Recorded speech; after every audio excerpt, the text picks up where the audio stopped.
Alors, comme le mois dernier, ce soir, nous allons parler de la Géorgie.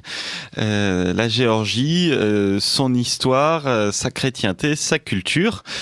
Donc, c'est la deuxième partie de l'émission et je retrouve de nouveau Marc Andronikov. Bonsoir Marc Andronikov. Bonsoir Benjamin. Et donc, vous êtes médecin et écrivain et surtout, vous connaissez bien la Géorgie qui est votre pays.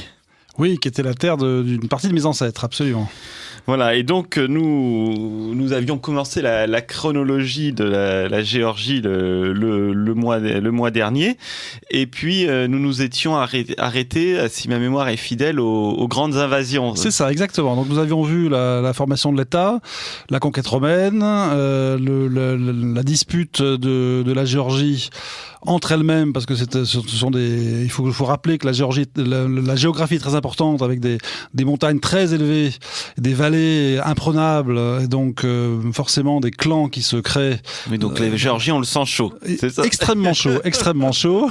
Et donc ils sont la guerre entre eux tout le temps, jusqu'à ce que soit des voisins plus puissants les mettent tous d'accord, comme par exemple les Perses, ou l'Empire byzantin. Ou à certains d'autres moments, disons en gros les Perses voilà, et puis jusqu'à ce que plus tard les Russes, mais on n'y est pas encore. On n'y est pas encore, on va y venir, je pense, aujourd'hui. Et puis l'unité du pays qui se fait sous la houlette de la dynastie des Bagrations, qui partent du sud-est de la Géorgie. Alors ils étaient un peu vassaux de Byzance, alors que toute la partie orientale était complètement vassale de la Perse, et donc construisent à ce moment-là, au début au XIe siècle, l'unité de la Géorgie sous leur sceptre, et en luttant donc contre les ennemis extérieurs, puis ensuite en essayant de faire ce qu'ils arrivent, l'unité intérieure, en mettant d'accord les princes qui, pendant quelques générations, vont arrêter de se battre, ou en tout cas de manière moins efficace, puisqu'à chaque fois qu'ils vont essayer de se rebeller, ils vont être matés par le pouvoir royal, et ça pendant donc disons au XIe, XIIe siècle. Et c'est ce qu'on appelle l'âge d'or de la Géorgie. Et alors donc tout ça s'effondre sous les coups de boutoir des invasions mongoles. Exactement. Donc nous arrivons à la reine Tamar, donc qui est vraiment l'apogée, l'acmé de la puissance géorgienne, tant territoriale que historique, politique, culturelle, etc. Et puis malheureusement, au moment des enfants de cette reine Tamar, tout à fait, qui a été donc canonisée par l'Église orthodoxe, ses enfants, son fils, subit le premier choc des Mongols. Simplement une question, elle est canonisée pour toute l'Église orthodoxe ? Oui, toute. D'accord. Oui. Pas seulement l'Église de Géorgie. Non, absolument. Elle est très vénérée par les Russes aussi. D'accord. Qui l'aiment beaucoup. Donc elle est fêtée, comme on l'a dit le mois dernier, elle est fêtée le deuxième dimanche de Pâques, c'est-à-dire le dimanche des femmes mirophores, et elle a une deuxième fête qui est le 1er mai. Donc elle est fêtée 2 fois. Et donc nous arrivons donc aux enfants de Tamar, le roi Georges, son fils, le roi Georges Lacha, Georges IV, qui donc reçoit les premiers coups de boutoir des Mongols. Et les Mongols qui poussent devant eux des tribus arabes qui ravagent jusqu'à Tiflis, qui s'appelle Tbilissi maintenant, à l'époque Tiflis, ravagent complètement, ensuite se retirent un peu, et ensuite il y a donc l'invasion mongole qui met tout le monde d'accord. Les Arabes s'arrêtent, les Turcs s'arrêtent, tout le monde s'arrête, et pendant, disons, 100 ans à peu près, c'est le joug mongol qui fait que, donc, encore une fois, la noblesse est décimée dans les guerres mais disons qu'il y a une sorte de stabilité qui s'instaure avec le commerce qui reprend difficilement. Et d'un point de vue religieux, comment ça se passe sous le joug mongol ? Pas grand-chose. Oui, il laisse les chrétiens pratiquer. Oui, pas grand-chose. Voilà, donc nous arrivons à ce moment-là, et puis donc là, nous en étions arrêtés là. Et donc nous arrivons au XVe siècle, lorsque les Mongols commencent à se retirer un peu, leur influence se fait moins sentir. Et malheureusement, Oui, on vous avait dit aussi que à ce moment-là, cette unité de la Géorgie, sous l'effet des invasions extérieures, se disloque. Voilà, il y avait trois, ça s'est divisé en trois. Il y a 3 royaumes qui se sont créés, enfin qui se sont recréés. On avait dit qu'il y avait la Géorgie était toujours partagée géographiquement et historiquement entre la partie est et la partie ouest, et donc ces deux zones se refont, se disloquent et donc se repartagent, avec en plus dans la partie est, de nouveau un partage entre la partie centrale, qui est la Kartli, et la partie la plus orientale, qui est la Kakhétie. Et à la partie ouest, nous avons un royaume dont la capitale est Kutaisi, mais aussi donc ces 3 royaumes. Et alors à l'ouest, ça s'appelle comment? La Mingrélie maintenant? Alors il y a l'Imereti, et donc ces 3 royaumes, Imereti, Kartli, Kakhétie, sont dirigés par la dynastie des Bagrationnes. Donc ils sont tous issus de la même maison, si vous voulez. Et en plus, donc, malgré l'invasion mongole, la même maison conserve le trône. Oui, mais dans des royaumes complètement qui sont tout à fait distincts, disons. Mais parfois, et on le voit surtout beaucoup à l'Est, lorsque le trône est vacant, par exemple le trône de Kartli est vacant, souvent le roi de Kakhétie prend le sceptre des 2 royaumes en fait. Et ensuite ça se repartage au fil des successions. Alors que l'Ouest donc est très différente de cette partie Est qui est divisée en 2 royaumes. Il y a la partie Ouest qui est avec le royaume d'Imereti, donc qui est sous la houlette d'un descendant des Bagrationnes. Mais il y a aussi 2 principautés importantes, et puis plusieurs autres aussi, qui deviennent aussi autonomes, qui est la principauté de Samsre, qui est au sud ouest. Donc c'est à peu près la Djari. C'est ça, la Djari, oui c'est ça, exactement. D'où d'ailleurs était parti les Bagrationnes au départ pour la reconquête de la Géorgie quelques siècles avant. Et puis la Mingrélie au nord, qui est en lien avec l'Abkhazie, etc. Donc vous voyez, c'est ce morcellement de nouveau qui se fait et qui va perdurer jusqu'à l'arrivée des Russes quelques siècles après, en fait. Mais les Mongols ne vont pas rester, jusqu'aux Russes. Non, malheureusement, je ne sais pas.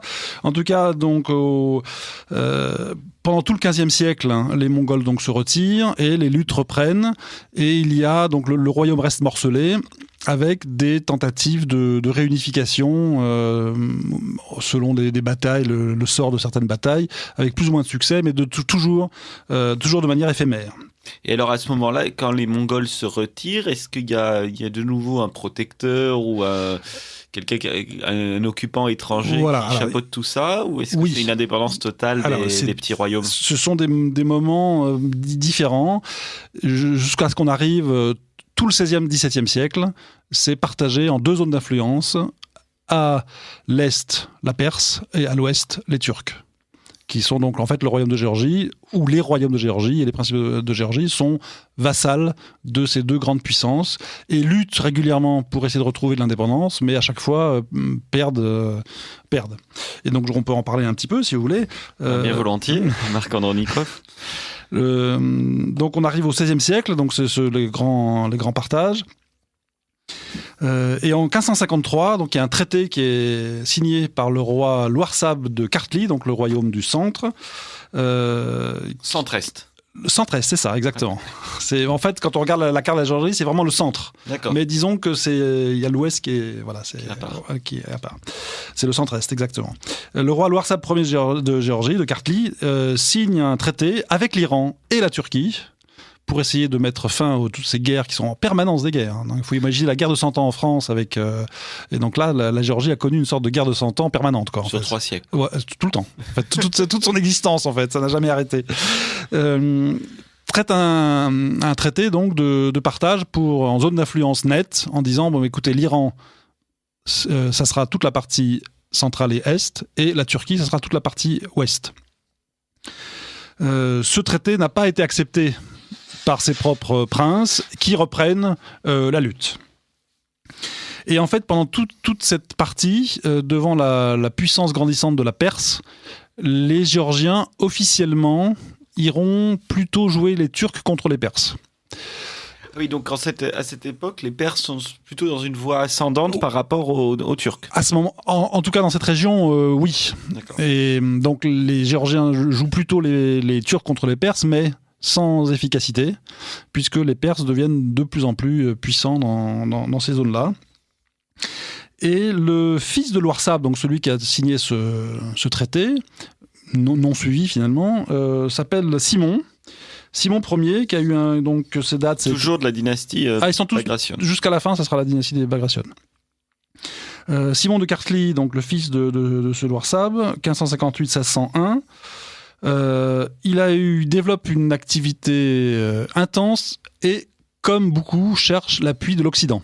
Et donc il envoie des diplomates et des émissaires en Occident, notamment il traite beaucoup avec la Transylvanie, avec le roi Rodolphe, avec le pape, même avec Venise, et avec les Russes, pour essayer de faire une alliance contre les Turcs. Mais alors attendez, la Transylvanie n'était pas déjà occupée par les Turcs ? Non, pas encore. Non. Voilà, donc il cherche à créer cette alliance contre les Turcs.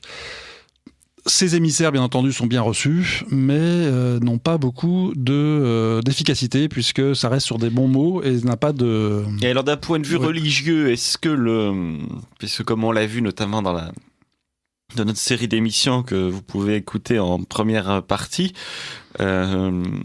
souvent le politique et le religieux sont très mêlés. Oui. Est-ce qu'il y avait des liens forts entre l'église de Géorgie et les autres églises ? Est-ce qu'ils arrivaient à participer je sais pas, quand il y avait des réunions ? Est-ce qu'il y avait des émissaires, notamment à Moscou ? Alors je pense pas tellement. Je pense qu'ils étaient tous un peu isolés.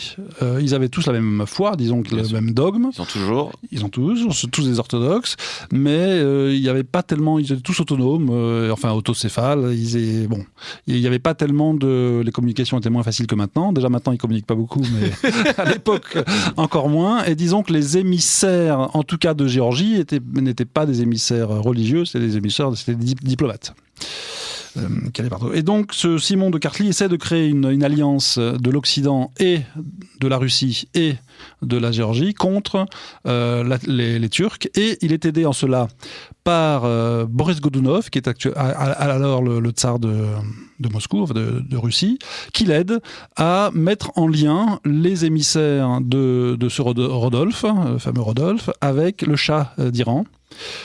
Pour créer donc cette alliance contre les Turcs. Oui, donc ça serait une grande alliance. Voilà, tout à fait. Mais évidemment, exactement. Mais ça n'a pas eu d'effet pour différentes raisons, notamment, différentes raisons qu'on peut comprendre, mais notamment, c'est Boris Godunov n'est pas resté au pouvoir assez longtemps.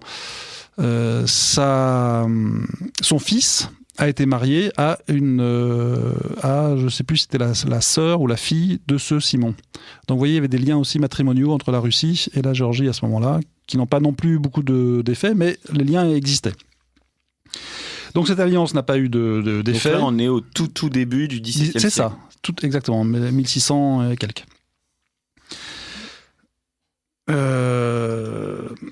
Donc il y a des alliances matrimoniales à ce moment-là entre la Géorgie et la Russie de Boris Godunov, et la Géorgie, et une des filles de ce Simon était mariée avec le Shah avec un enfant du Shah de Perse. D'accord. Alors pour que les auditeurs de Radio Courtoisie visualisent bien la situation, à l'époque, l'Empire russe allait jusqu'où au sud ? Est-ce qu'il atteignait le Caucase ou pas encore ? Pas encore.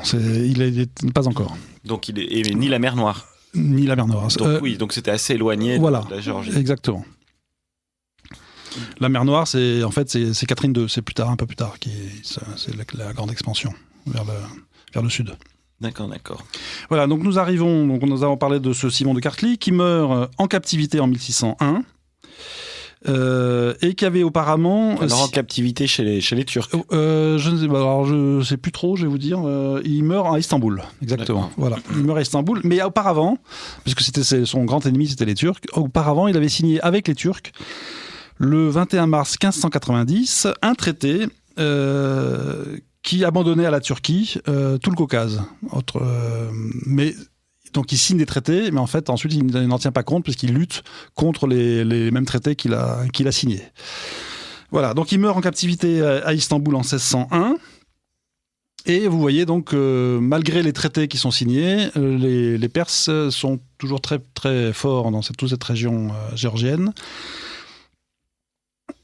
jusqu'au moment où arrive le Shah Abbas de Perse, qui, lui, en a assez que les Géorgiens lui résistent, quand même, et décide de les éliminer. Donc il envahit toute la partie orientale jusqu'à la partie centrale, Tiflis, et réduit tout en cendres, puis se retire. Mais les Géorgiens ont quand même de la ressource. Et il y a un prince géorgien qui s'appelle Saakadze, qui s'était disputé avec les Géorgiens et qui s'était réfugié en Perse. Et donc ce Shah Abbas décide d'envoyer ce Géorgien qui a des comptes à rendre avec ses anciens corélégionnaires pour mettre au pas la Géorgie. Et ce Saakadze, en fait, quand il arrive en Géorgie, il prend le parti des Géorgiens et soulève les Géorgiens contre les Perses. Et c'est la bataille de 1625 qui est une bataille importante puisque, disons que c'est une sorte de sursaut national géorgien contre les Perses. Ils gagnent une première bataille, les Géorgiens. Ensuite, ils sont de nouveau un peu défaits, mais ils restent quand même, disons, sur la brèche. C'est-à-dire qu'ils reculent, mais ils ne se rendent pas complètement. Jusqu'à ce qu'arrive le roi de Géorgie, Rostam, qui décide que ça suffit, toutes ces batailles, et se fait musulman, et fait allégeance aux Perses. Et donc lui, il était roi de toute la Géorgie? Non, c'est toujours le sang. Oui, Kartli-Kariti. C'est Kartli-Kariti ou seulement Kartli, donc l'un ou l'autre, ou les deux à la fois, mais lui, il a été les deux à la fois à un certain moment. D'accord. Il se fait musulman, 1632-1658, et il y a une sorte de paix qui s'installe dans cette région, qui permet de souffler un peu, de restaurer un peu les villages. Est-ce que ces sujets suivent? Est-ce que tout le Oui, alors à ce moment-là, oui. Là, ils étaient complètement à genoux, donc ils suivent. Et il y a une relative paix et prospérité qui s'installe pendant cette période, donc 1632, 1650, voilà. Son fils, de Rostam, est lui aussi musulman. Il est roi de Kartli. Il a été roi de Kartli et aussi roi de Kartli et de Kakheti. Et il est chef des armées du Shah, qu'il envoie d'abord guerroyer en Afghanistan, ensuite qui revient, ensuite il est chef de toutes les armées. Et ensuite, il est appelé d'ailleurs par les Perses, il est appelé le Shah Navaz II. Pour les Persans, dans les chroniques persanes, c'est son nom. Donc il s'appelle Vartang V pour les Géorgiens, ou Grégoire XI selon qu'il est roi de Kartli ou de Kakheti, puisqu'il y a des... D'accord, bien sûr. Voilà. Comme les Écossais et les Anglais. C'est ça. Et Shah Navaz II par les Persans. Et donc il est fait roi de Kartli par les Persans, tout en étant vassal de la Perse, et tout en étant musulman, et chef des armées persanes. Et donc il meurt d'ailleurs en Afghanistan, ou à la tête des armées persanes au moment. Et donc en 1700, à cette période-là, donc il meurt en 1709, le trône est vacant. Parce qu'il n'a pas d'enfant. Parce qu'il n'a pas d'enfant, ou disons que disons que c'est pas sa ligne directe qui prend le trône, je crois. À ce moment-là, il y a un roi, toujours quelqu'un de la dynastie des Bagratión,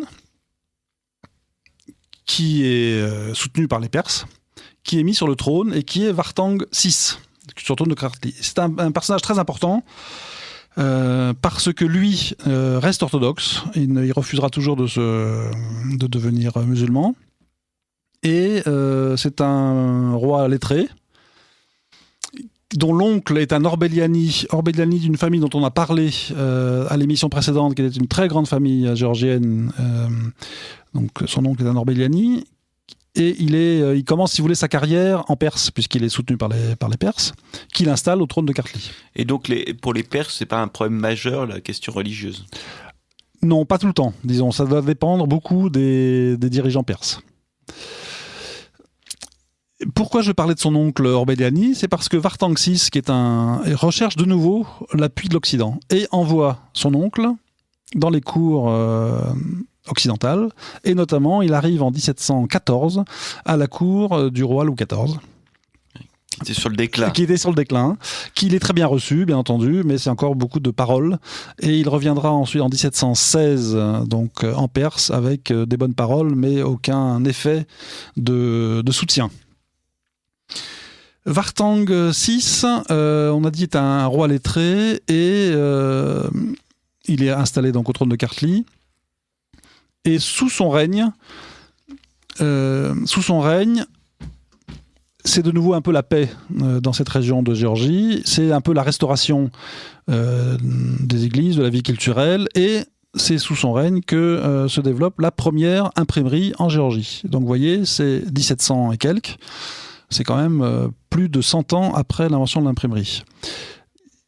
En 1712 est publiée la première édition donc imprimée du Chevalier à la peau de panthère, qui est en géorgien. En géorgien, c'est ça, qui est la grande, on en a parlé la dernière fois, le grand livre géorgien, la grande épopée poétique géorgienne. Donc 1712, première publication de cette œuvre majeure. Et donc vous voyez quand même que cette Géorgie qui est très fière est quand même assez en retard, puisque c'est 100 ans après, plus de 100 ans après l'invention de l'imprimerie que s'installe la première imprimerie en Géorgie. Oui, alors c'est en retard, mais en même temps, quand on voit la distance et puis que la géographie, c'est quand même assez reculé par rapport aux grands axes de communication. Bien sûr. Puis avec toutes ces guerres, etc. C'est ça. Ça semble pas si. C'est explicable. C'est explicable. Mais disons que sur l'Occident, ils ont quand même 100 ans de retard.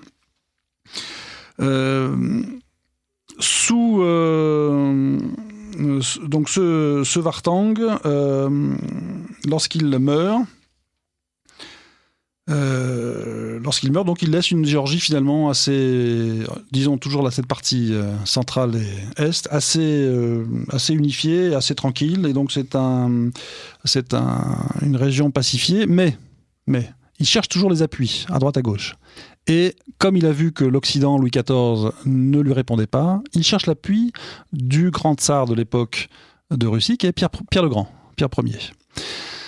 Et il fait aussi des traités d'alliance militaire avec ce tsar russe, d'aide militaire. Le tsar Pierre... Tout en continuant à être vassal des rois perses. C'est ça. Mais il veut quand même retrouver son indépendance. Et là, il devait monter une opération avec l'Empire russe militaire. Et malheureusement pour lui, les troupes russes envoyées par Pierre n'arrivent pas en Géorgie, s'arrêtent à Derbent, c'est-à-dire un peu plus au nord, et repartent. Alors, les raisons pour lesquelles ces troupes repartent alors qu'ils devaient faire une opération commune sont d'appréciation diverses. Donc, les Géorgiens considèrent que c'est une trahison, bien entendu. Les sources russes disent que l'armée était atteinte de typhus ou d'une dysentérie qui les a empêchés d'avancer. En tout cas, le pauvre Vartang se retrouve tout seul. C'était une campagne contre les Perses ou contre les Turcs ? Oui. Contre les Perses. Oui, mais du coup, les Turcs en profitent. Et c'est les Turcs qui en profitent et qui envahissent toute cette partie de la Géorgie. Et donc Vartang, finalement, alors que son règne avait été plutôt favorable, est obligé de fuir. Et il part, et c'est très important, il part avec 1200 nobles géorgiens en Russie. Finalement, une sorte d'exil doré en Russie. Il arrive à Saint-Pétersbourg et puis il repart à Astrakhan, qui est un peu plus au sud, et où il va mourir quelques années plus tard. Et donc c'est la première migration importante géorgienne en Russie, c'est avec ce roi Vartang et une cour qu'il avait avec lui et des nobles qui l'ont suivi, auquel il a rendu sa liberté lorsqu'il est arrivé en Russie, mais beaucoup sont restés. Certains sont repartis en Géorgie, mais beaucoup sont restés. Et c'est un noyau de Bagration, de Russie, donc au XVIIIe siècle, qui prend souche en Russie.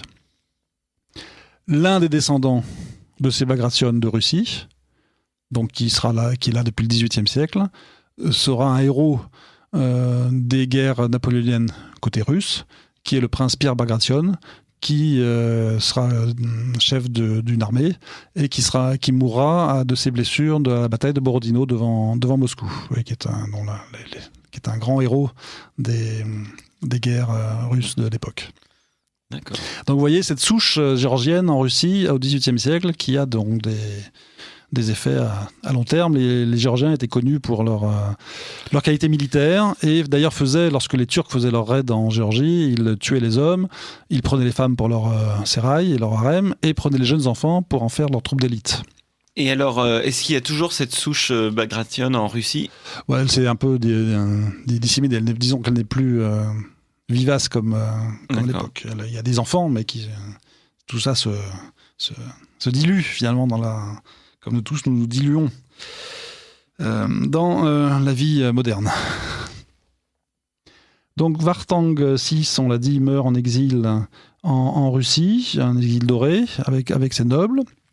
Et donc la Géorgie continue à vivre sa vie de nouveau sous les coups de boutoir des Turcs d'un côté et des Persans de l'autre. Alors vous écoutez Radio Courtoisie, libre journal de la plus grande France, Benjamin Blanchard au micro. Je reçois ce soir Marc Andronikov, médecin et écrivain, qui nous parle de la Géorgie, son histoire, sa chrétienté et sa culture. C'est le 2e épisode puisque nous avions déjà commencé ce panorama de la Géorgie le mois dernier. Donc là, nous sommes arrivés au milieu du XVIIIe siècle, avec le roi Vartan VI qui est parti en exil après avoir perdu une bataille décisive contre les Turcs.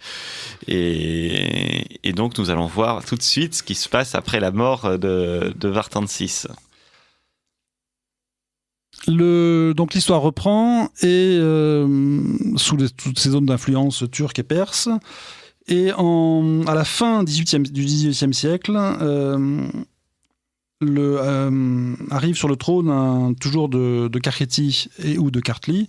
Donc la partie est et centrale et est de Géorgie. Un roi tout à fait remarquable qui est le roi Héraclée II, Hercule II, Héraclée II, qui est un roi physiquement fort, un très bon chef de guerre et un bon politicien. C'est courant en Géorgie, non, physiquement fort. Oui, c'est ça. Oui, on voit notamment aux compétitions sportives, aux Jeux Olympiques. Voilà. C'est des rugbyman, c'est des judokas. Puis la lutte aussi, je crois, lutte, et puis l'haltérophilie. Tout à fait, voilà, absolument. C'est un peuple fort et guerrier. Héraclide II, qui est donc roi de Kartli et de Kakheti, donc de la zone centrale et orientale, est un roi donc fort, prolixe. Il a beaucoup d'enfants, ce qui jouera un rôle à la fin de sa vie. Et il essaye de reconquérir le pays en le reprenant aux Turcs. Donc vous avez compris qu'il y avait une influence persane très importante sur la partie est et centrale, et lui il décide de s'attaquer aux Turcs. Il y arrive plus ou moins, et il est aidé pendant cela. On veut parler un petit peu de la partie ouest de la Géorgie. En même temps que lui, il y a un roi Salomon à l'ouest, qui est aussi un roi compétent et qui essaye de lutter aussi contre les Turcs et qui arrive à réunifier sous sa houlette les principautés ouest de l'ouest qui étaient un peu séparées. Il y a à ce moment-là le fils de ce Salomon de l'ouest, Salomon II, a l'idée de réunir toute la Géorgie de nouveau sous un même sceptre. Et il y a une réunion à Tiflis des dirigeants de la Géorgie de l'époque, mais cette réunion échoue et la Géorgie reste partagée entre... Il n'arrive pas à choisir qui sera le... Probablement. Et en 1783, date importante, Héraclide II signe un traité, le traité de Georgievsk, qui est une ville du Caucase Nord, avec Catherine II, un traité de coopération militaire.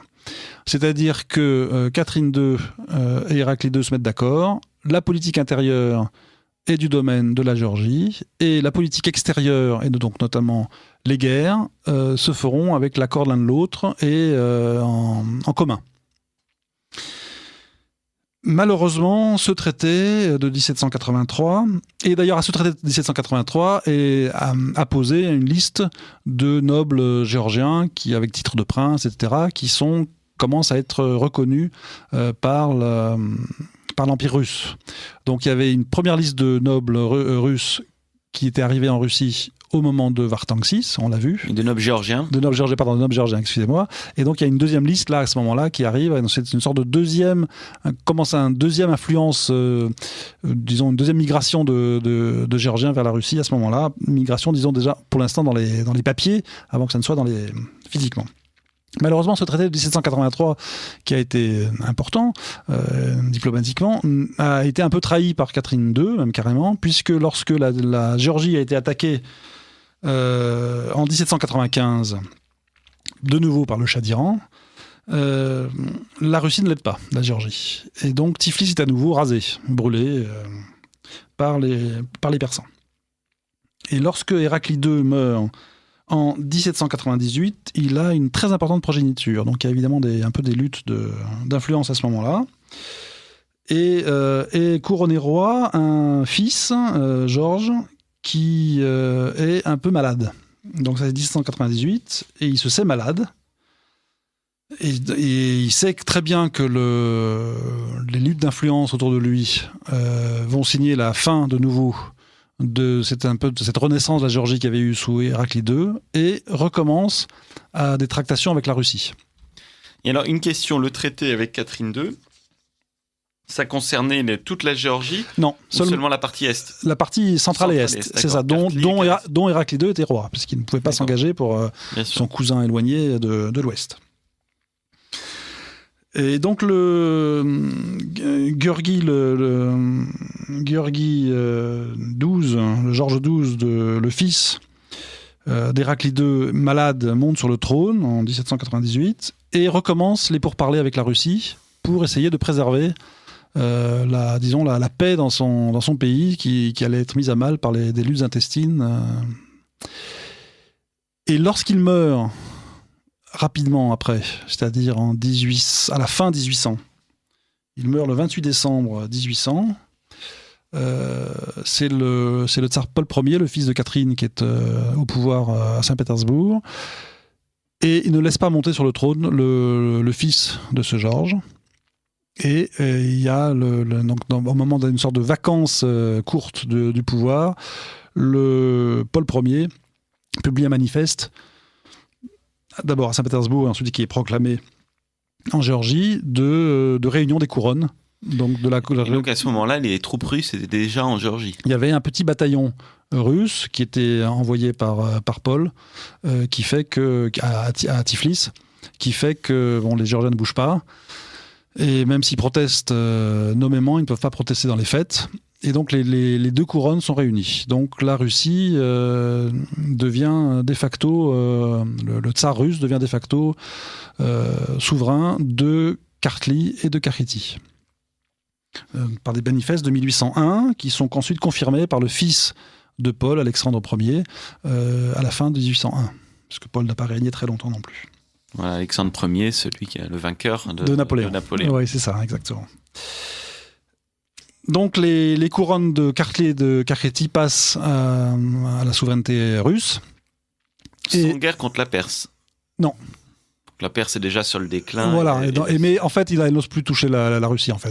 Et donc du coup, les guerres intérieures, disons en tout cas pour cette partie centrale, s'arrêtent.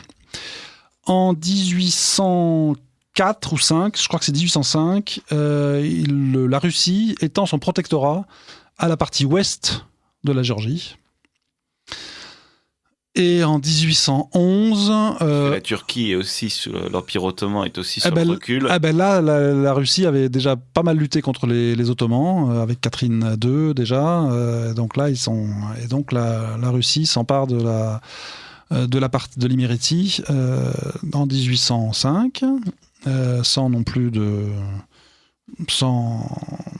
qu'il y ait des réactions armées.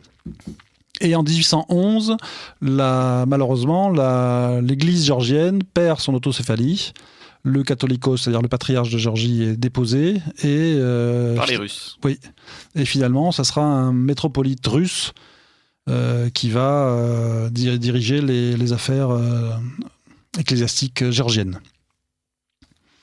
Mais est-ce que la liturgie continue à être célébrée dans la langue, ou est-ce que les Russes vont jusqu'à imposer le slavon? Alors, non, pas au début en tout cas, non, pas pour les églises. Ils vont imposer le russe dans tout ce qui est documents administratifs, dans la vie, disons, officielle, mais pas à l'Église. Même si, plutôt à la fin du 19e siècle, la Russie va commencer, pour une raison qui m'échappe, à recouvrir les fresques, les magnifiques fresques des églises géorgiennes de blanc, en fait, je suppose que la Russie voulait qu'il y ait une sorte d'unité de la foi, donc, qui existait en fait déjà, mais qui voulait que ce soit une même unité de représentation, disons. Et donc il y a beaucoup d'églises géorgiennes qui ont souffert plus tard, donc dans la deuxième partie du 19e siècle, d'une sorte moi je ne comprends pas pourquoi, de passage à la chaux des fresques. Et ça a pu être découvert ensuite malheureusement, beaucoup de fresques ont été terriblement abîmées et sont irrécupérables, même si certaines le sont. Ce sont des fresques magnifiques qui datent du Haut Moyen-Âge. C'est étonnant, voilà. Et alors donc comment est perçu par la population ce nouvel occupant? Est-ce qu'il y a régulièrement des émeutes contre l'occupant, ou est-ce que finalement on s'en accommode du fait que ça soit peut-être des occupants chrétiens? Alors ça, c'est une question qui est controversée, et les points de vue sont bien entendu partagés selon le point de vue que l'on a. Je pense que, enfin même c'est certain, vous avez vu, la prise de pouvoir russe s'est faite sans sang versé, tant à l'est qu'à l'ouest. D'une part. Deuxièmement, il faut savoir qu'à ce moment, et toujours dans le Caucase, était une région qui était en dehors de ce royaume de Géorgie, et vous l'avez vu, qui était souvent morcelé, était faite d'une multitude de tribus et de peuples divers. Donc quand on parle par exemple du Daghestan, qui était une zone bien connue, bien célèbre aussi pour ses poignards et ses coutumes, c'est pas une région région de résistance tant au pouvoir géorgien du temps des royaumes forts de Géorgie que du pouvoir russe. Et c'est pas du tout une nation unique, c'est une multitude de tribus et de populations. Et donc je me suis amusé à reprendre par exemple toutes les tribus qui étaient indépendantes les unes des autres du Caucase Nord. Donc je ne parle pas du Caucase Sud, je ne parle que du Caucase Nord. Donc au nord du mont Elbrouz. C'est ça, tout ce qui est Elbrouz. C'est tout ce qui appartient actuellement à la Fédération de Russie. C'est ça. Donc si on va de l'ouest à l'est, c'est-à-dire de la mer Noire à la Caspienne, nous avons, et toujours au Caucase Nord, les Abkhazes, les Abadzés, les Adygues, les Sapsougs, les Tcherkesses, les Kabardes, et ensuite au Daghestan, les Agouls, les Avars, les Darguiens, les Lacs, les Lézgiens, les Routouls, les Tabassarans, les Tsahours. Nous avons les Tchétchènes, les Ingouches, les Batsis, les Kitsiens, les Ossètes, et un peu plus au sud, les Tates. Tout ça pour toute la bande du Grand Caucase Nord qui va jusqu'à la Caspienne. Ce sont des peuples plutôt tous musulmans, qui ont chacun leurs coutumes, qui sont indépendants. Même les Saprazes Oui, la plupart sont musulmans, et qui ont tous leurs coutumes, qui sont indépendants les uns des autres, et la plupart vivent depuis toujours de rapines, de pillages, de vols, de marché des esclaves, donc ils prennent les gens pour les revendre. Tous ces peuples-là ont toujours fait du tort à la puissance centrale de Géorgie, et bien entendu à la puissance russe. Et donc, ce qui se passe à ce moment-là... Aujourd'hui, ils ont beaucoup encore des républiques autonomes dans la fédération de Russie. Bien sûr. Et ce qui se passe à ce moment-là, c'est que finalement, la noblesse géorgienne s'allie avec la Russie et fait allégeance à la Russie pour lutter contre ces peuples. C'est une façon pour eux, et tous les princes géorgiens sont commandants de bataillons ou de régiments de l'Empire russe, principalement. Partout, oui, vous avez vu que Bagration était un héros des épopées anti-napoléoniennes. mais principalement évidemment dans le Caucase, pour ce qu'on appelle pacifier le Caucase. Et donc il lutte avec les armées russes pour soumettre finalement toutes ces populations qui leur ont toujours porté un tort terrible de vol, de rapine, de pillage, etc. Et donc là, il y a un épisode extrêmement fameux qui a été rapporté par Alexandre Dumas, qui a fait un grand voyage dans le Caucase au milieu du 19e siècle. Bien entendu, il a fait un grand voyage en Russie qui est bien célèbre, mais il a poursuivi par un grand voyage au Caucase où il est resté plusieurs semaines, plusieurs mois. Et il a très bien décrit, c'est avec une truculence et une verbe. C'est dans quel ouvrage, un carnet de voyage ? Voyage dans le Caucase, c'est superbe. Et donc il y est au milieu du 19e siècle et il raconte ce fameux pillage et vol des princesses Chefchavadze de Kakheti qui sont emmenées en otage par Chamil. Donc Chamil, il faut en dire un mot, était la grande figure de la résistance russe à la Russie du 19e siècle. C'était un montagnard du Caucase Nord, musulman. Non. Un montagnard musulman, chef de tribu, qui a fédéré autour de lui finalement la résistance à la Russie. Donc la résistance à la Russie n'est pas venue de la Géorgie, des nobles géorgiens, elle est venue des montagnards. Ce Chamil, donc, dont on entend encore parler, donc d'ailleurs les Tchétchènes s'appellent souvent Chamil en son honneur, et a eu une influence très importante. Donc, c'était un imam, il est considéré comme un imam, un homme très pieux, qui a lutté jusqu'au bout, avec beaucoup de succès, contre la puissance russe dans les années 30, 40, 50. Donc Tolstoï a écrit sur l'un de ses compagnons, Hadji Mourad. Le fils de Chamil, donc il faut parler de Chamil, c'est extraordinaire. Le fils de Chamil a été pris par les Russes quand il était assez jeune et est devenu officier russe. Très dévoué au tsar Nicolas Ier. Et donc c'était une perte terrible pour Chamil, évidemment, ce fils qui était emmené chez les Russes. Et Chamil luttait contre les Russes. Et puis en 1800, c'était déjà la guerre de Crimée, donc en 1854, il organise un coup en descendant des montagnes dans la magnifique plaine de la Lasagne, et rase tout bien entendu, et vient prendre la famille des princes Chefchavadze, les femmes, les enfants, la suite, et les emmène dans les montagnes. Ça, c'est très bien raconté par Alexandre Dumas. C'était raconté aussi par une Française qui était préceptrice à ce moment-là des enfants Chefchavadze, qui était emmenée aussi en otage avec la famille. Et qui s'appelle comment ? Je ne sais plus son nom, mais elle a laissé des mémoires que j'ai lues. Je peux vous retrouver ça facilement. Ça a été republié récemment. D'accord. Donc on peut la voir, cette histoire, par Alexandre Dumas qui la raconte, et par donc cette préceptrice qui était à ce moment-là. Donc ils sont emmenés dans les montagnes, et Chamil demande pour la libération de ces otages, qui sont très connus, puisque le mari d'une de ces dames, donc le prince Chefchavadze, était très connu en Géorgie, était général des armées russes. Et Chamil demande l'échange de ces otages contre son fils et les quelques nobles montagnards qui étaient au pouvoir des Russes, et une somme astronomique, des millions. Voilà.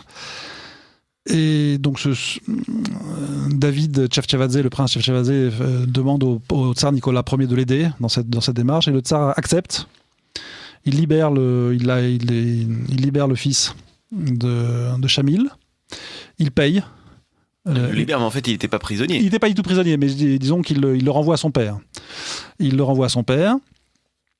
paye pour cette somme astronomique, et l'échange se fait. Donc Chamil retrouve son fils et il libère les prisonnières, et il reçoit une énorme somme d'argent.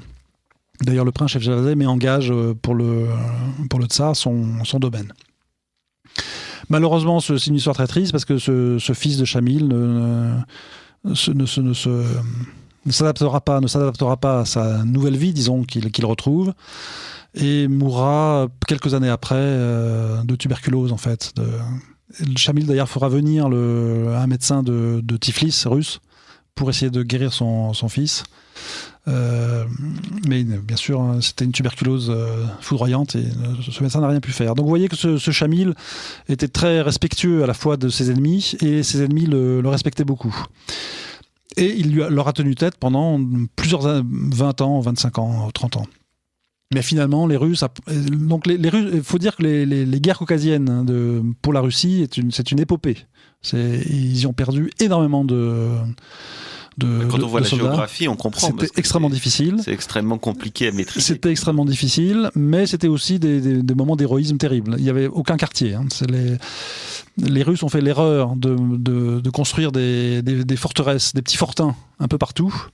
Et en fait, au lieu de les protéger, ça a été en fait des zones d'attaque, et parce que ces fortins étaient isolés les uns des autres. Et donc toutes les troupes de Chamil ou de ses bras droits arrivaient sur les fortins, les assiégeaient, massacraient tout le monde.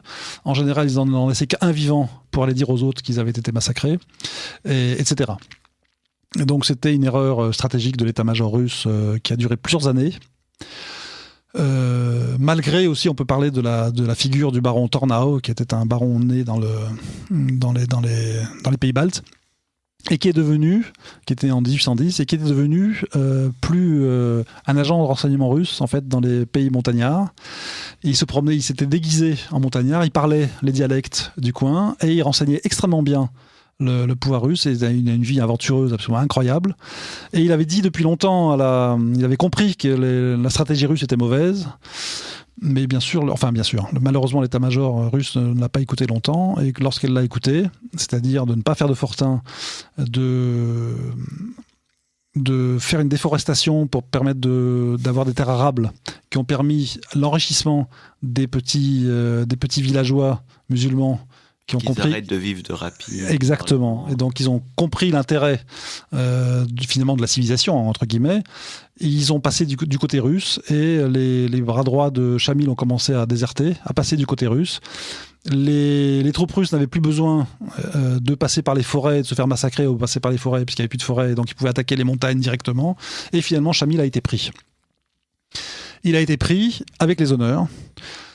Et il a été ensuite exilé en Russie. Lorsque le moment c'est noté par les observateurs étrangers, lorsqu'il a déposé les armes finalement, il a pu le faire en gardant son sabre, ce qui est très rare. On ne l'a pas demandé son sabre.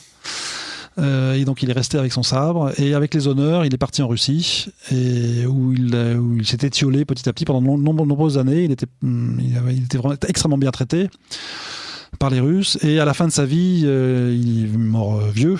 Il demandait tout le temps la possibilité d'aller à la Mecque, et à la fin de sa vie, le tsar lui a permis de faire le voyage à la Mecque, et donc il a retraversé tout l'Empire russe. Il passait par Constantinople, il était reçu comme un grand héros, et je sais où il est mort, en fait, dans sa terre sainte, finalement. D'accord. Voilà, donc c'est une très belle figure, et avec beaucoup de noblesse de part et d'autre, en fait. Et est-ce que c'est à cette période, les Russes ou les Géorgiens, avec l'aide des Russes, modernisent la capitale ici? Est-ce que déjà c'est la capitale de toute la Géorgie? C'est ça, exactement. Donc c'est une période, il y a des guerres, on a vu, contre les montagnards. Et c'est une période de grande stabilité géorgienne et de renaissance extraordinaire géorgienne. Donc les Géorgiens nationalistes n'aiment pas trop entendre ça, mais c'est indisputable. La Géorgie retrouve ses grandes frontières qu'elle n'avait plus. Elle est unifiée. C'est la paix intérieure, c'est le développement des arts, des lettres, de l'économie, dans tous les sens. C'est un moment où, bien qu'il y ait un peu une destruction on l'a vu, un peu des églises par les Russes, néanmoins il y a une grande recherche sur les sources géorgiennes. C'est là qu'on publie les œuvres, c'est là qu'on republie le Chevalier à la peau de panthère, c'est là qu'on fait des études historiques sur la Géorgie médiévale. Et donc c'est une période de renaissance, ce qu'on appelle l'âge d'argent finalement de la Géorgie. L'âge d'or, c'est la période de Tamar, et l'âge d'argent, c'est cette période-là. Et c'est une période d'amour entre la Russie et la Géorgie. Les grands poètes russes Pouchkine, Lermontov sont envoyés dans le Caucase en exil, ils en ressortent émerveillés et publient leurs plus beaux poèmes sur la Géorgie. Et donc il y a des échanges. Ce sont des exils profitables. Voilà, disons pour la littérature mondiale, oui. Il y a des échanges matrimoniaux, bien entendu. Les Géorgiens vont à la cour de Saint-Pétersbourg. Bref, c'est une sorte de période d'amour, disons, entre les deux peuples qui s'apprécient énormément. Et puis arrive la Première Guerre mondiale. Oui, donc ça dure tout le 19e siècle. Ah oui, oui. Donc fin 19e, il y a une sorte de renaissance nationaliste géorgienne sous Alexandre III. Alexandre III était un tsar très nationaliste, très fort, et donc il décide de russifier la Géorgie. Donc c'est lui qui a introduit des réformes de langue dans les écoles. Très centralisateur. Très centralisateur, très dirigiste. Et donc il a vu son père quand même mort sous le coup des terroristes, Alexandre II, qui a été assassiné par une bombe. Donc il resserre les boulons en Russie. Et en Géorgie, malheureusement, il conduit une politique de russification, et notamment la langue ne doit plus être enseignée en priorité dans les écoles. Ça ne peut être qu'une deuxième langue, finalement. Et donc, le russe devient la langue obligatoire en Géorgie, notamment. Et donc, à ce moment-là, il y a une renaissance nationaliste géorgienne avec de grandes figures, notamment Ilya Chevchevadze, toujours cette famille Chevchevadze, qui était une autre branche, qui réécrit en géorgien, qui finalement cristallise autour de lui l'idée de nation géorgienne et de la culture géorgienne, et malheureusement qui sera assassiné par des révolutionnaires géorgiens. Donc cette révolution qui fera tomber la Russie et bouillonne aussi dans le Caucase. D'ailleurs, Staline était caucasien et certains de ses bras droits le sont aussi. Alors avant qu'on arrive à la Première Guerre mondiale et la Révolution, donc je rappelle que vous écoutez Radio Courtoisie, libre journal de la plus grande France, de Benjamin Blanchard. Je reçois ce soir Marc Andronikov, médecin, écrivain, qui nous parle de la Géorgie, son histoire, sa chrétienté et sa culture. Et c'est la deuxième partie de cette émission que nous avions commencé le mois dernier en janvier. Alors Marc Andronikov, il y a quelque chose qui je trouvais... Vous parlez des peuples du nord du Caucase, etc. Il y a un peuple dont on entend très peu parler, c'est les Arméniens. Alors que pourtant c'est un voisin de la Géorgie. Est-ce qu'il y a des échanges avec les Arméniens, qui bien sûr étaient occupés aussi pendant toute cette période? Alors, le royaume d'Arménie, donc, avait très puissant dans le haut Moyen-Âge, avait disparu ensuite sous les coups de boutoir des Perses ou des Turcs et les uns et les autres, étaient dans la sphère d'influence des uns et des autres aussi. Et il y a une forte colonie arménienne à Tiflis, donc dans la capitale de Géorgie. Il y a des centaines de milliers d'Arméniens là-bas, et donc bien entendu il y a beaucoup d'échanges avec les Arméniens. Mais c'était toujours un peu des peuples rivaux. Là, ils ont la même culture, la même culture. Et non, ils veulent pas dire qu'ils ont la même culture, mais disons qu'ils sont chrétiens dans un environnement extrêmement hostile, mais sont toujours un petit peu rivaux. Mais les échanges, bien entendu, étaient très très importants. La Russie, au XIXe siècle, donc met tout le monde d'accord, puisque son royaume l'empire de Russie va, y compris l'Arménie. Et est-ce qu'ils laissent une autonomie à l'Arménie comme ils avaient laissé à la Géorgie ou... Vous savez, l'autonomie était quand même assez relative. Il y avait ce qu'on appelle le vice-roi du Caucase, dirigeait toute la zone. Donc non. D'accord. Non. Voilà. Et une autre question, alors pas d'auditeur puisque nous ne sommes pas en direct malheureusement, mais est-ce que est-ce que la Géorgie a réussi à évangéliser d'autres peuples? Est-ce qu'elle a réussi à porter le message du Christ à des peuples voisins ou pas? Écoutez, donc, elle l'a fait au Moyen-Âge. C'est-à-dire qu'au Moyen-Âge, c'était un royaume chrétien fort, et donc, disons, toute la zone centrale qui allait de la mer Noire à la mer Caspienne était chrétienne. Et tout ce qui était montagnard nord et sud restait musulman, sous l'influence perse et turque. On a vu que lorsque au XXe siècle, la Turquie reprend des forces après la chute de l'Empire russe et que la Géorgie de nouveau perd un peu de ses territoires, c'est redevenu des territoires musulmans, notamment l'Adjari, tout ce qui est sud-ouest. Et on voit que maintenant que de nouveau la Géorgie ressouffle un tout petit peu, ce sont il y a énormément, je lisais récemment, qu'il y avait énormément de reconversions au christianisme dans toute cette région du sud-ouest qui était chrétienne, qui était redevenue musulmane et qui maintenant, petit à petit, probablement redevient progressivement chrétienne. Donc voilà, il n'y a jamais eu de christianisation forcée et il y a toujours eu, du temps où la Géorgie était forte, une bonne entente avec les musulmans, ou quand les Perses étaient forts. D'accord.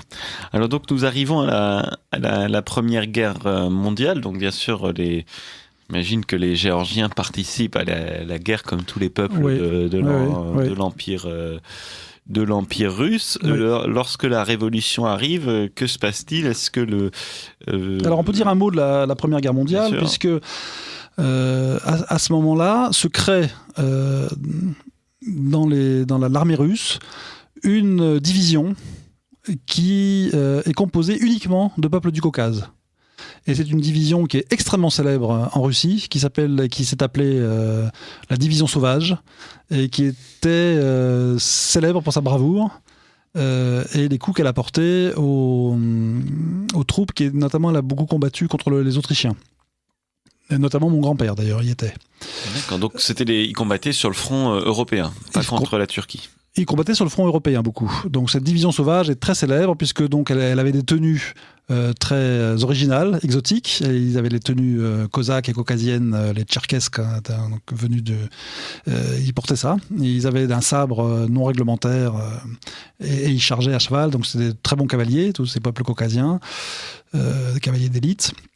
Et donc cette division sauvage qui composée des peuples du Caucase a beaucoup combattu donc dans les rangs de l'armée russe jusqu'à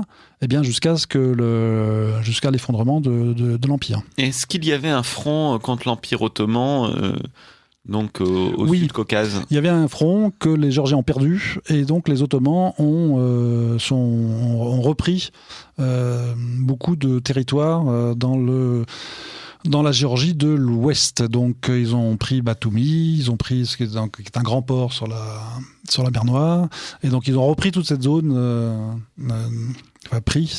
jusqu'à la fin de la guerre. Jusqu'à la fin de la guerre, oui. Et ils ont été chassés par les Allemands. Alors, c'est assez paradoxal. Donc il y a à la fin de la guerre, donc dans les années 17-18, donc 1917, première révolution russe en février 17. Donc là, disons que c'est un coup d'État. Pas encore la révolution, mais un coup d'État. Le Caucase sent qu'il peut reprendre un peu son autonomie.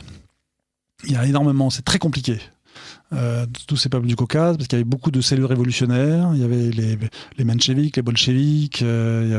C'est extrêmement difficile de s'y retrouver. Y compris à Tiflis. Ah oui, dans tout, bien entendu. Beaucoup de sociétés.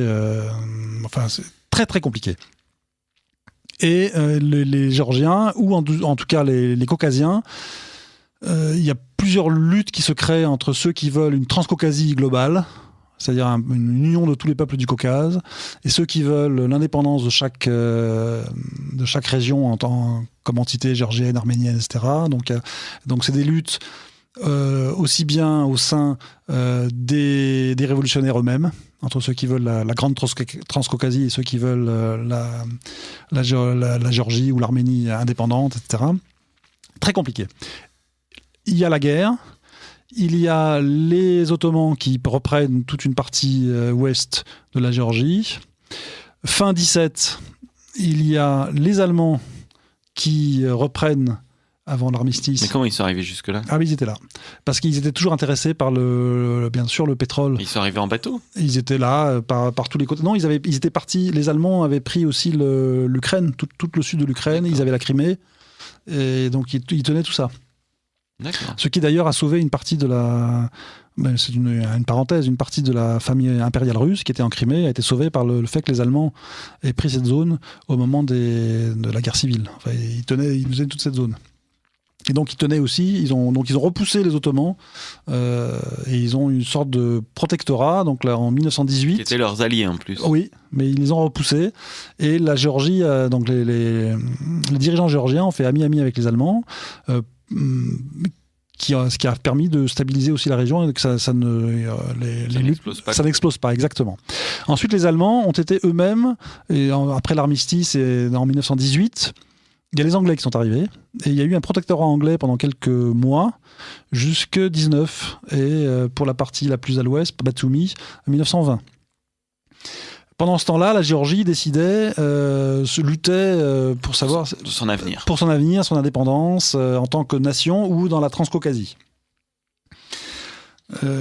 Et alors, qu'est-ce qui a été décidé? Est-ce qu'ils ont choisi l'indépendance? Oui, le 26 mai 1918, il y a un acte d'indépendance de la Géorgie.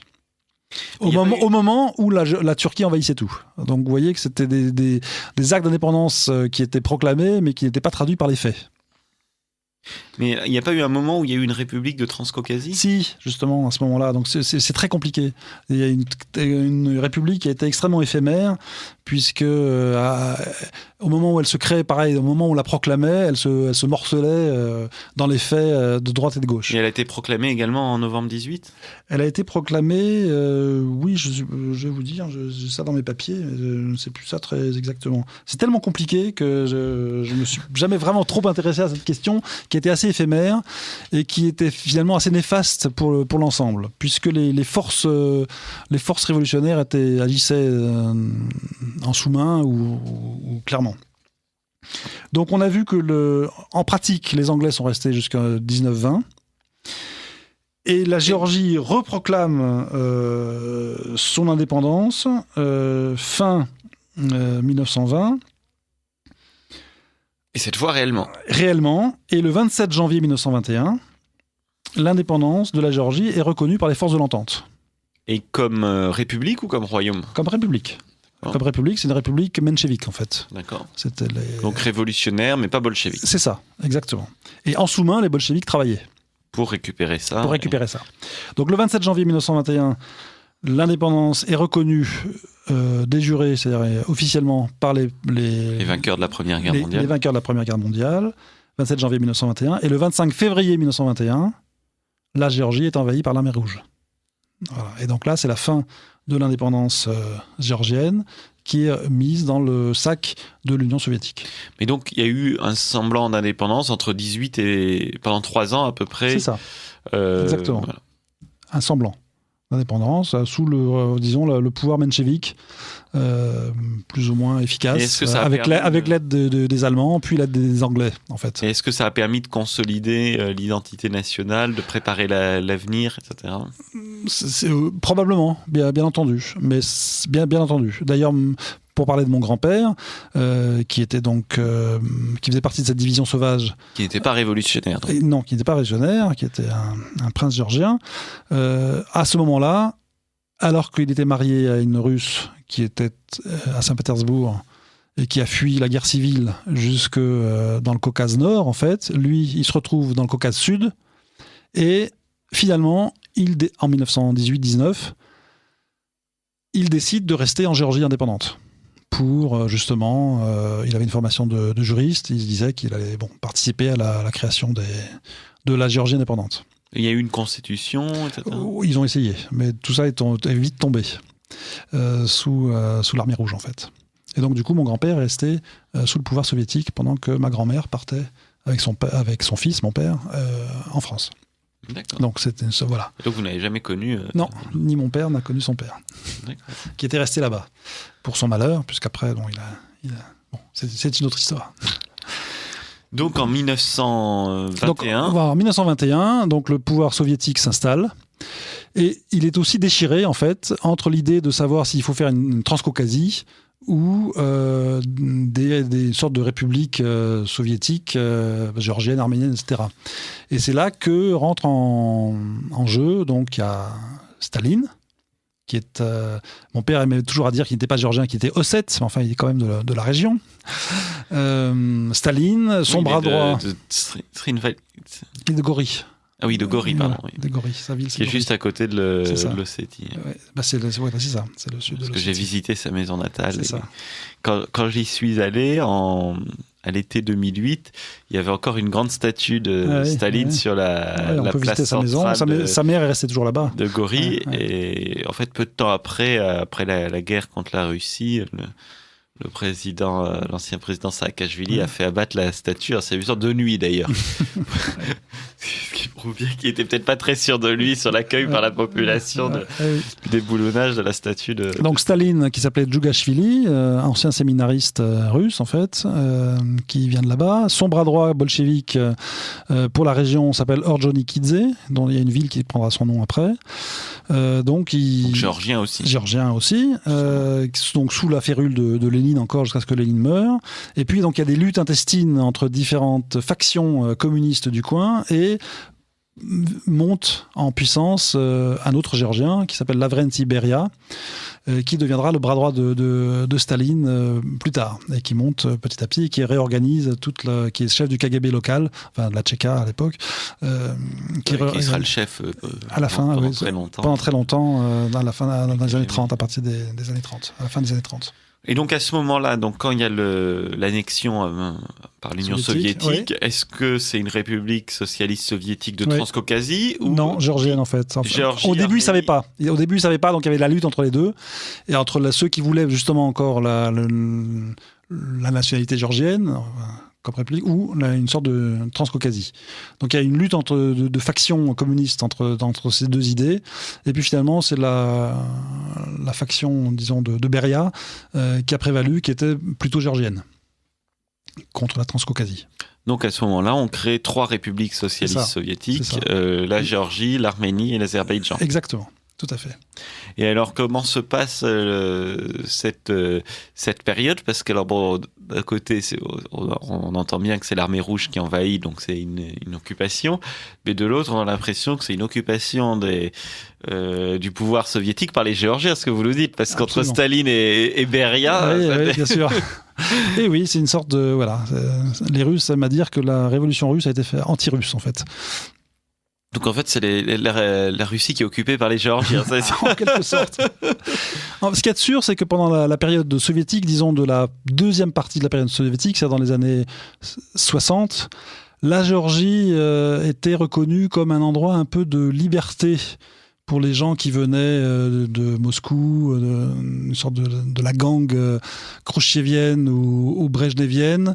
Leur voyage au Caucase, ils en ont tous gardé, en Géorgie notamment, ils en ont tous gardé un très bon souvenir, tous ces soviétiques. C'était une zone disons, où d'abord il faisait beau, il y avait des fruits, on respirait plus, disons, pendant ces périodes-là, plus que dans les pays, dans les régions du nord de l'URSS. Et d'un point de vue culturel, et notamment sous Staline, je trouve ça intéressant de se poser la question. Est-ce que on laisse aux Géorgiens leur langue, leur alphabet, etc., ou est-ce qu'il y a des tentatives de russification? Non, mais tout est russifié de toute façon. Tout est russifié. Ah oui, tout est russifié, oui.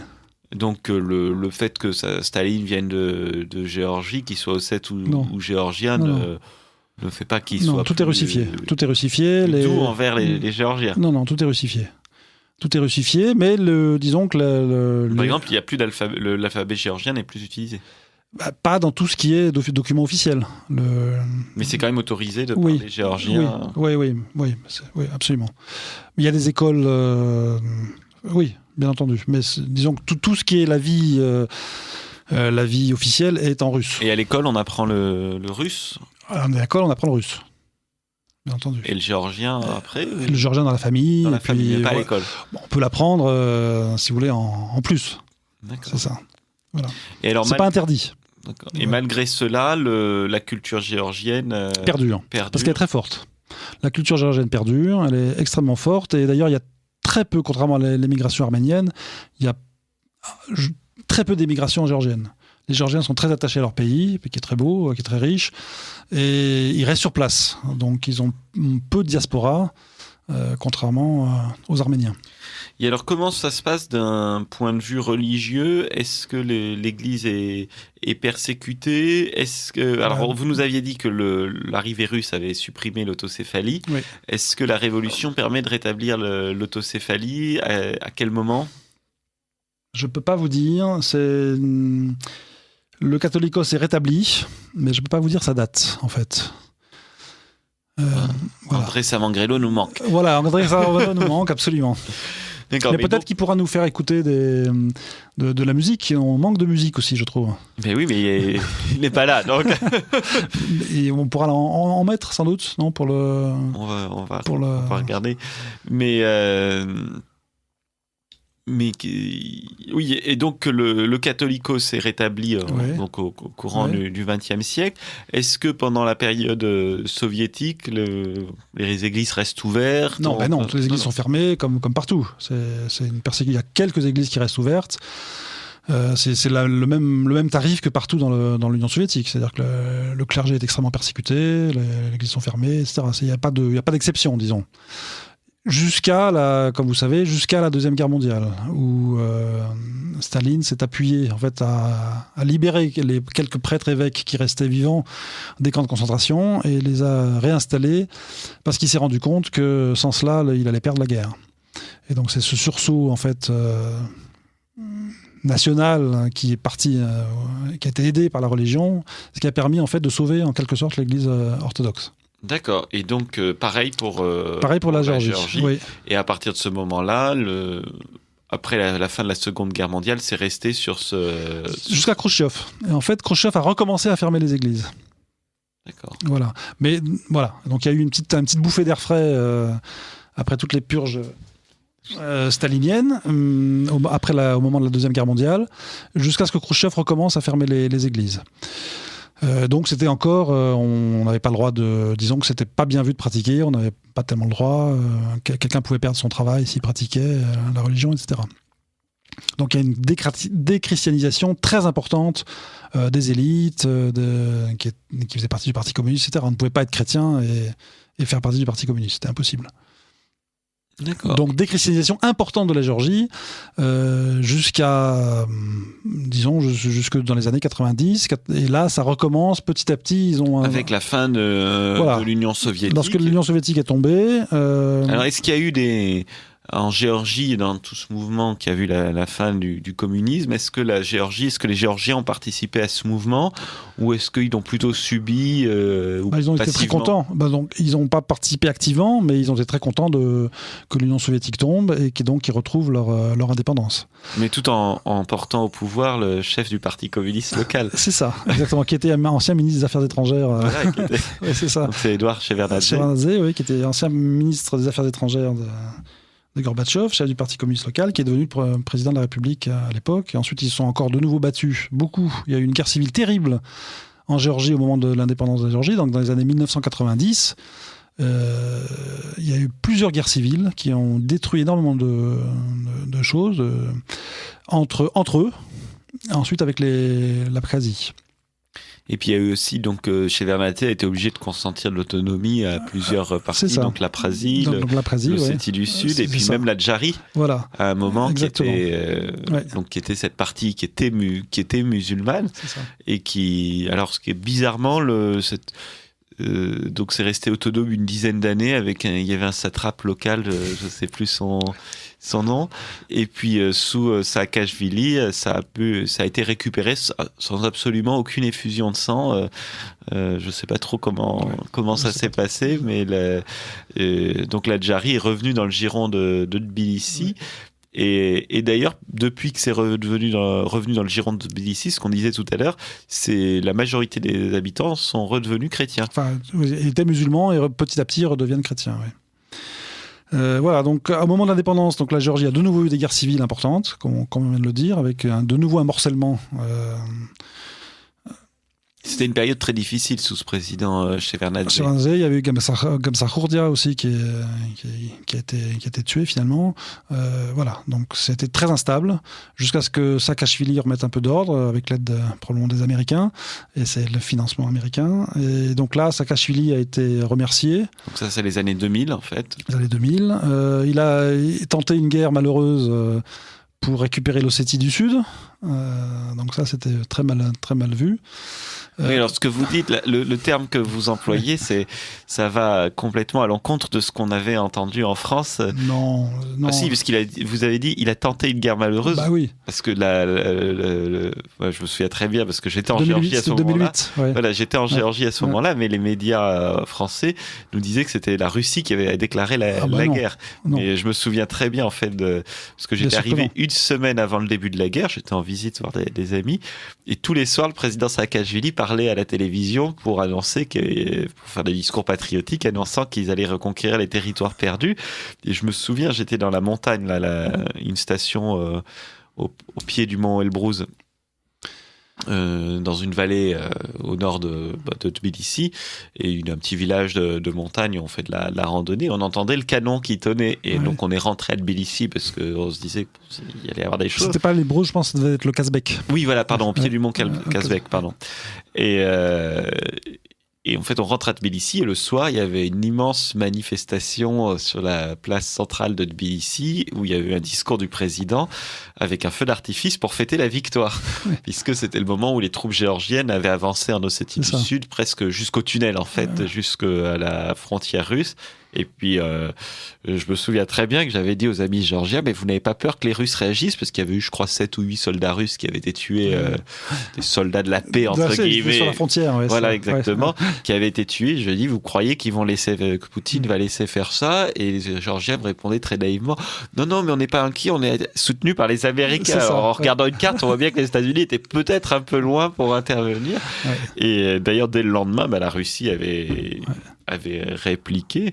Et bon, si je crois ce que j'avais lu, c'était pas passé si loin que ça de réussir, parce qu'en fait, les troupes géorgiennes étaient arrivées jusqu'au tunnel, mais en fait, il y avait un système pour faire péter le tunnel, mais ils n'ont pas réussi à aller jusqu'à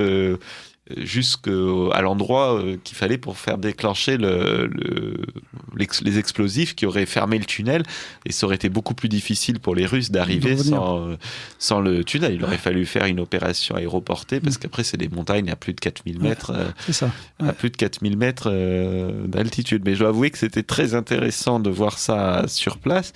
Et d'ailleurs, après, j'étais parti un peu en Arménie parce que c'était compliqué de rester en Géorgie. Et quand j'ai redécollé, donc 10 jours après, donc entre-temps Sarkozy était venu faire la paix. Voilà, faire la paix. Et quand on est reparti de l'aéroport de Tbilissi avec la compagnie nationale géorgienne, je me souviens très bien, j'achète le Figaro au kiosque de l'aéroport. J'étais dans l'aéroport, et je lis dans le Figaro que l'aéroport de Tbilissi avait été détruit par les bombardements russes. Et donc j'étais dans cet aéroport, donc c'était tranquillement en train de lire le Figaro. C'était assez cocasse. Ça permet de relativiser les infos qu'on peut lire dans la presse. En fait, je me suis quand même renseigné. En fait, il y avait effectivement le radar de l'aéroport qui était aussi le radar militaire, qui avait été détruit par un avion de chasse russe, mais l'aéroport n'avait pas été touché. Je dois dire que c'est pas parce que on était à Tbilissi, on a vu très nettement les bombardements russes, et je pense pas que c'est que les pilotes russes soient meilleurs que les autres ou plus précis, mais c'est simplement qu'ils volaient très très bas, comme je crois qu'il y avait plus de défense antiaérienne, mais on les voyait vraiment de visu, on voyait passer les avions dans le ciel de Tbilissi. Donc s'ils ont été précis et qu'il y a eu, je crois, assez peu de dégâts collatéraux, comme on dit, c'est que Oui, les Russes sont entrés avec leurs chars presque jusqu'à Gori, donc, et puis ensuite ils sont repartis. Voilà.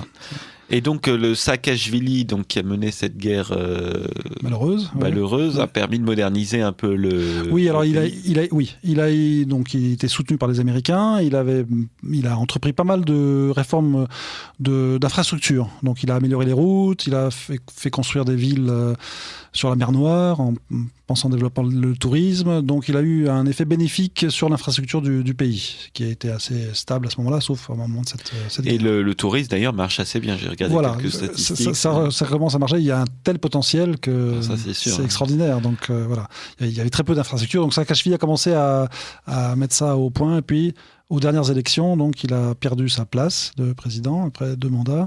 Et comme vous savez, maintenant, il s'est retiré en Ukraine. Voilà, oui. Où il a tenté d'être gouverneur. Il a été gouverneur d'Odessa. Et puis maintenant, il s'est retiré, je crois, de là. Il s'est mis dans un parti d'opposition en Ukraine. Et alors d'ailleurs, c'est une anecdote, je crois qu'il parlait assez mal géorgien. Oui, bah, il a fait toutes ses études en Amérique. C'est donc, il parle très bien le russe. Voilà. Alors, comme on arrive au bout de l'émission, est-ce que vous pouvez nous dire 2 mots sur le renouveau de l'Église en Certainement. Géorgie? Alors, les Géorgiens ont bénéficié donc depuis ces dernières années d'un excellent patriarche catholicos, Élie II, qui est un homme de grande piété, de grande foi, de grande connaissance. Russophile et russophone aussi, qui aime beaucoup la Russie, mais qui a fait énormément pour le renouveau. Donc il a remis en place les monastères, il les a favorisés en Géorgie. Et comme on l'a dit à la première émission, les monastères ont toujours joué un rôle très important en Géorgie pour la renaissance culturelle. Il a lui-même écrit des hymnes, des chants religieux, donc c'est un homme très cultivé. Et qui est très aimé par les Géorgiens, et qui est maintenant malheureusement très âgé, mais qui a été très bénéfique pour justement comme centre spirituel pour le renouveau géorgien, qui était encore une fois très déchristianisé après la période soviétique. Eh bien, Marc Andronikov, merci beaucoup pour cette émission. On va la conclure par un petit peu de musique que nous a préparé André Samingrelo. Je vous remercie pour cette présentation de l'histoire de la Géorgie, et je vous dis à très vite, et chers auditeurs, à dans 4 semaines.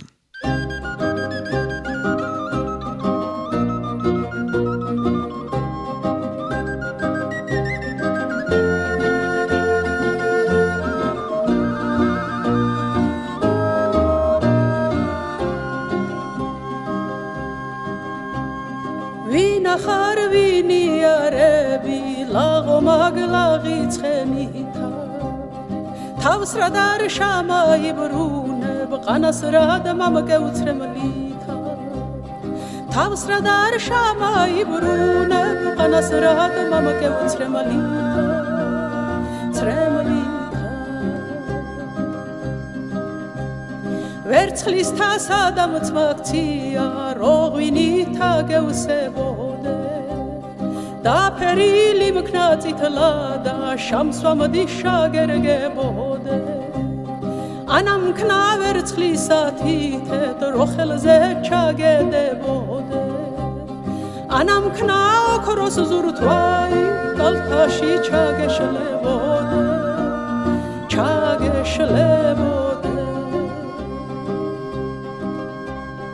ან ვერცხლის ფულად მაქცია ჯიბეში ჩაგეყრებოდე ან შენი ნამგლის ყანა მქნა როფხაზე შაგეჯრებოდე ანამ ქნა ვარდი ყოილი როპირზე დაგეყრებოდე ანამ ქნა მოვის ბერანგი როგულზე დაგადნებოდე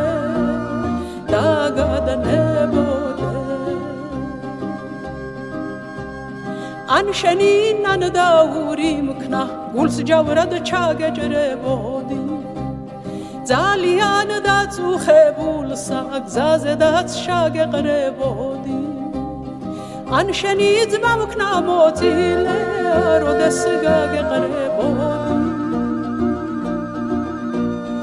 აროდეს გაგეყრებოდი